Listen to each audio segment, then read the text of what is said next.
Bienvenidos a El Amor que Vale. Estamos en la serie titulada La Encrucijada y hoy el sermón trata de un tema poco usual, pero necesario. Es el pecado imperdonable. ¿Cuál es el pecado imperdonable? ¿Es algún pecado inmoral? ¿Es algún pecado intelectual? ¿Es algún juramento abominable que alguien hace?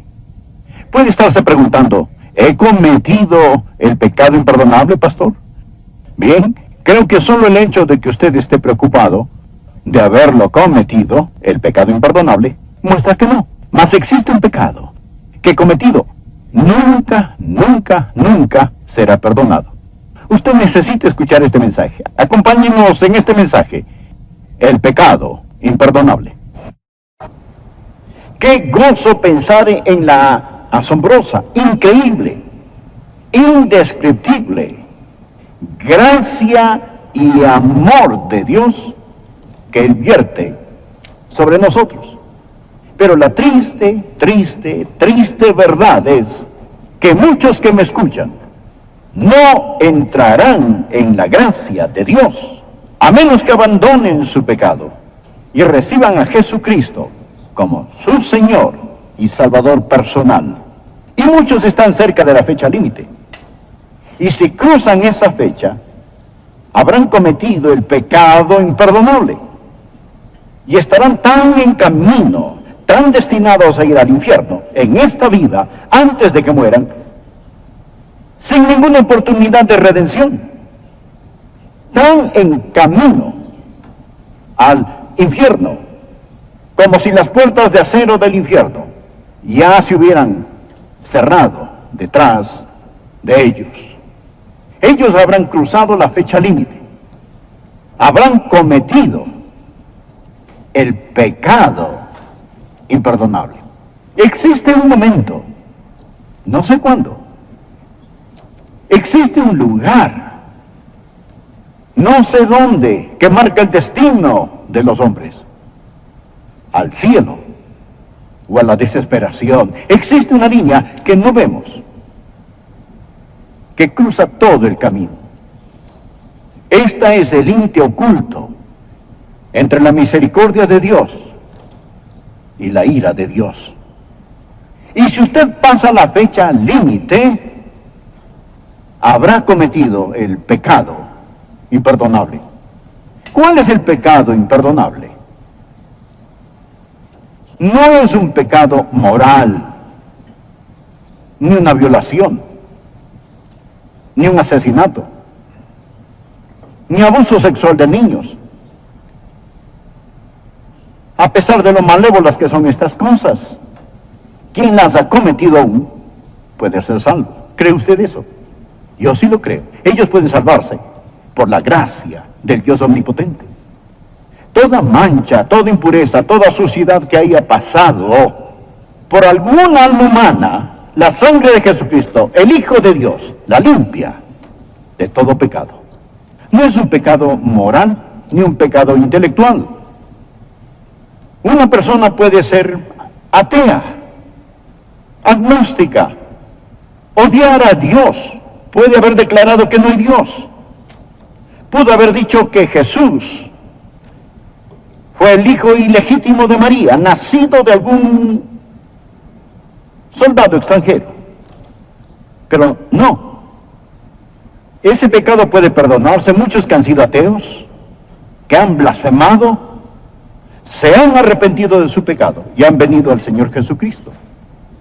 Alguien dirá entonces, ¿es alguna palabra que usted dice? ¿Es un pecado verbal? ¿Algún juramento horripilante?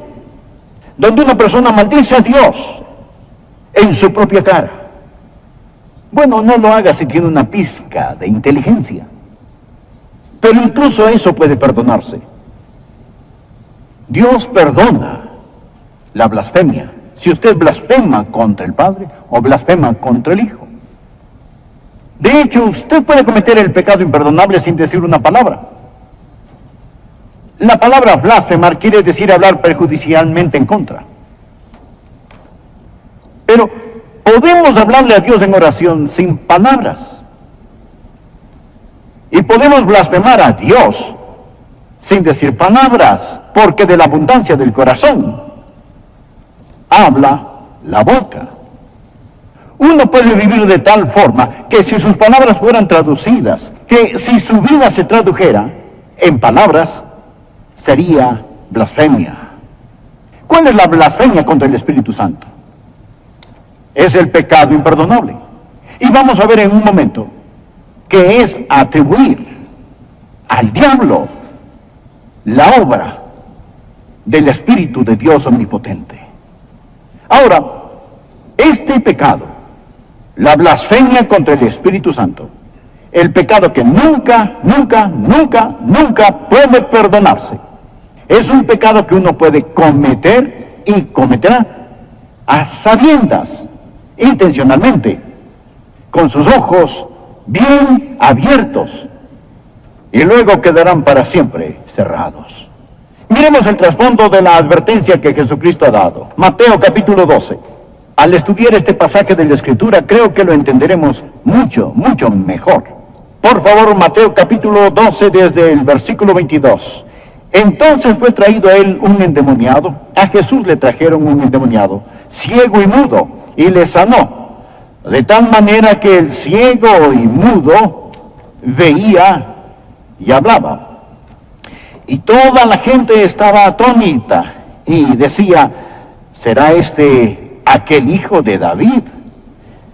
Mas los fariseos, al oírlo, decían, este no echa fuera los demonios, sino por Belcebú, príncipe de los demonios. Sabiendo Jesús los pensamientos de ellos, les dijo, todo reino dividido contra sí mismo es asolado, y toda ciudad o casa dividida contra sí misma no permanecerá. Y si Satanás echa fuera a Satanás, contra sí mismo está dividido. ¿Cómo pues permanecerá su reino? Y si yo echo fuera a los demonios por Belcebú, ¿por quién los echan vuestros hijos? Por tanto, ellos serán vuestros jueces. Pero si yo por el Espíritu de Dios echo fuera a los demonios, por favor subraye la frase, por el Espíritu de Dios. Ciertamente ha llegado a vosotros el reino de Dios. Porque ¿cómo puede alguno entrar en la casa del hombre fuerte y saquear sus bienes si primero no le ata? Y entonces podrá saquear su casa. El que no es conmigo, contra mí es. Y el que conmigo no recoge, desparrama. Ahora note, por tanto, en el versículo 31, por tanto os digo, todo pecado y blasfemia será perdonado a los hombres, mas la blasfemia contra el Espíritu no le será perdonada. A cualquiera que dijere alguna palabra contra el Hijo del Hombre, este es el nombre que Jesús usó para referirse a sí mismo, le será perdonado. Pero al que hable contra el Espíritu Santo, no le será perdonado, ni en este siglo, ni en el venidero. Ni en esta época, ni en la época por venir. Quiero que vean la historia. Jesús está en su ministerio público y le traen un hombre afligido por un demonio. Era un demonio de ceguera y un demonio de mudez. El hombre estaba incapacitado para hablar y articular. No toda persona ciega está endemoniada, ni toda persona muda está endemoniada, pero este hombre lo estaba. Y este era su problema. Él estaba esclavizado por este espíritu. Cuando Jesús vio a este hombre, Jesús sobrenaturalmente, milagrosamente, maravillosamente, lo sanó. Abrió sus ojos y pudo hablar. La gente que estaba alrededor dijo, miren, este es el Hijo de David. Este es el Mesías. Ahora, los fariseos vieron que perdían su propio poder y su propia influencia ante Jesús, frente a Jesús. Ellos no podían negar el milagro porque era obvio. Todos conocían a este hombre, antes no podía ver y ahora sí. Antes cuando él no podía hablar, ahora él podía hablar. Así que como no podían negar el milagro, determinaron tratar de explicarlo. Esto es lo que dijeron. Oh, sí, seguro, sí. Él realizó un milagro, pero permítanos decir cómo lo hizo. Él lo hizo por el poder de Satanás. Por el poder de Satanás lo realizó por Belcebú. Esto es lo que dijeron del Señor Jesús. Y fue entonces que Jesús dio la enseñanza que él dio para demostrar la gran maldad de este pecado. Ahora, este pecado consta de 3 partes. Y quiero que usted lo note porque aumenta hasta llegar a un clímax. Primero, ellos pecaron contra la redención. Pecaron contra la redención. Ahora, aquí estaba Jesús, trabajando contra el diablo. Aquí Jesús tomó a un hombre afligido por demonios y lo libera. Aquí vemos el amor redentor. Jesús estaba abriendo los ojos cegados. Jesús estaba soltando la lengua muda. Su gran amor y su gran dominio sobre Satanás estaba siendo vertido. El amor redentor. Lo triste es esto, que las mismas manos que bendijeron a este hombre endemoniado hubieran bendecido a cualquiera de esos fariseos. El mismo amor que liberó a este hombre los hubiera liberado. Jesús vino a buscar y a salvar lo que se había perdido. Y ellos pecaron contra la redención. Pecaron contra el amor redentor. Ellos pecaron contra nuestro Redentor. ¿Y qué hicieron los fariseos después? Ellos fueron los que abofetearon el rostro de Jesucristo.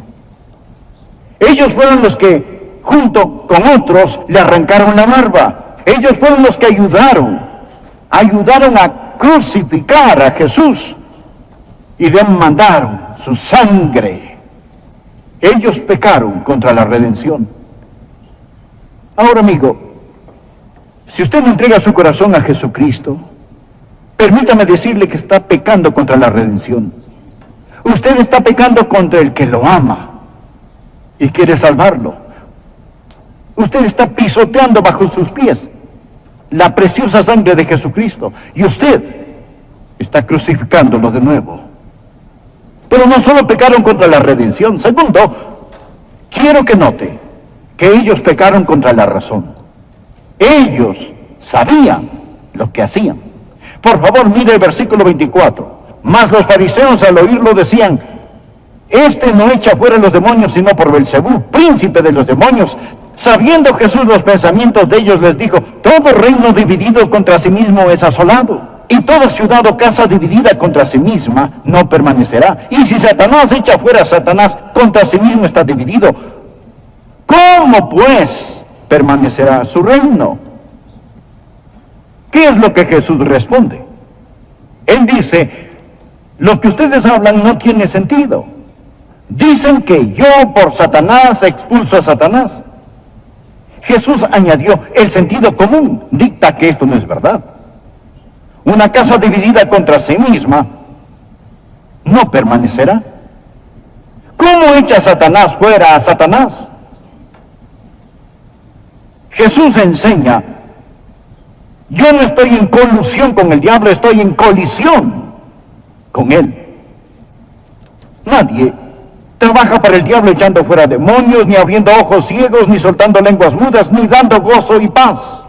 El ladrón no vino sino para hurtar y matar y destruir, dijo Jesús. Yo he venido para que tengan vida y para que la tengan en abundancia. Ahora, el caso es este. Ellos sabían lo que hacían. Usted no llega a ser un fariseo siendo tonto. Estos hombres eran intelectuales, pero crucificaron su razón para crucificar a Jesucristo. Ellos no solo pecaron contra la redención, ellos pecaron contra la razón. Le estoy hablando a algunos de ustedes hoy. Usted puede ser un banquero, un abogado, un profesor.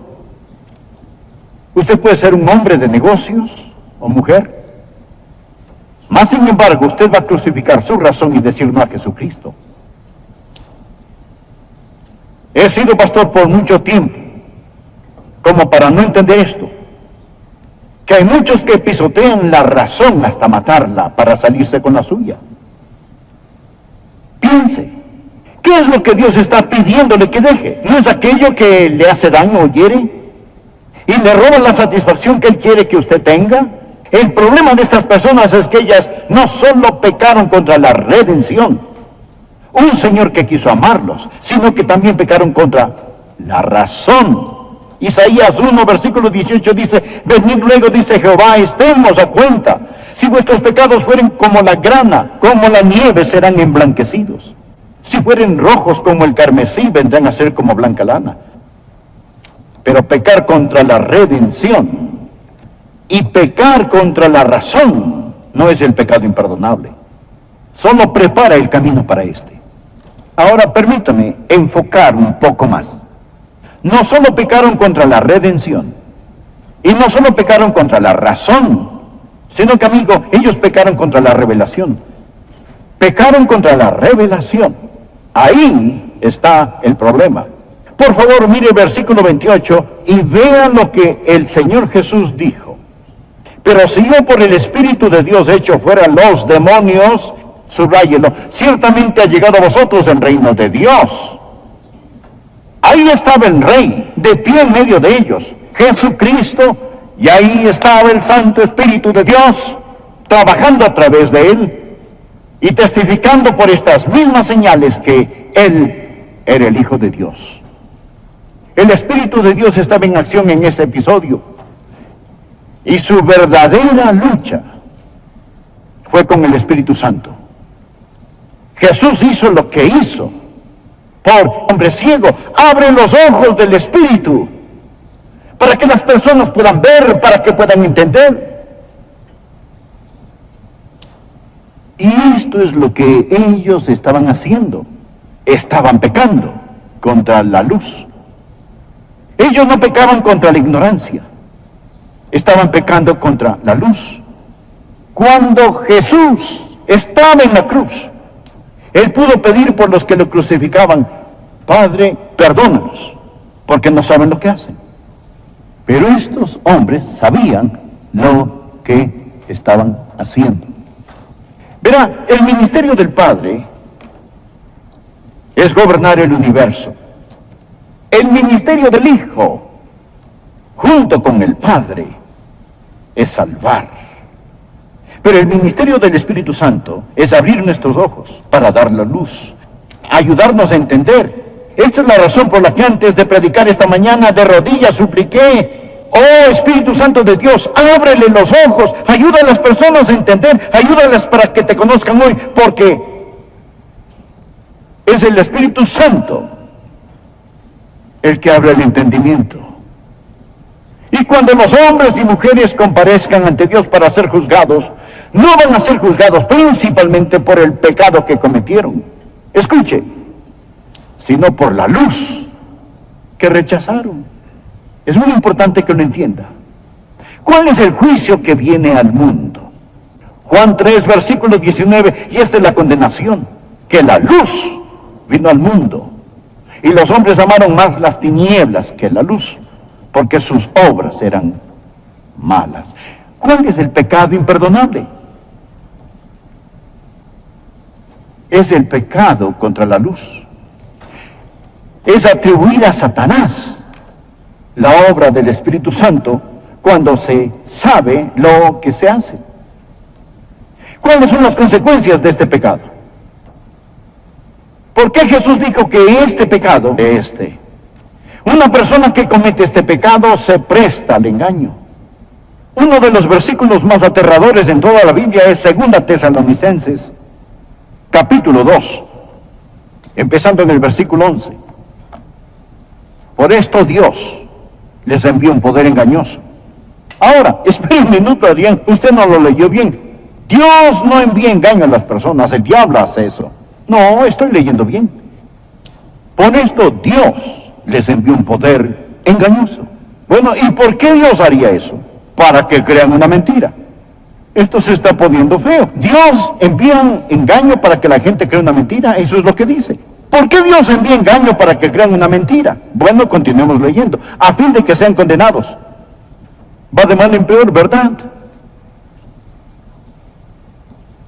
Si me escucha y siente el deseo más mínimo de entregarse a Jesucristo, se lo ruego, venga a Él. No endurezca su corazón. No deje que Dios le envíe un poder engañoso. No cruce la fecha límite. No peque contra tal luz. Hay millones en este mundo que gritarían de gozo al oír lo que usted está escuchando hoy. Que Dios le ama. Que Cristo murió por usted. Que Él invita. La Biblia dice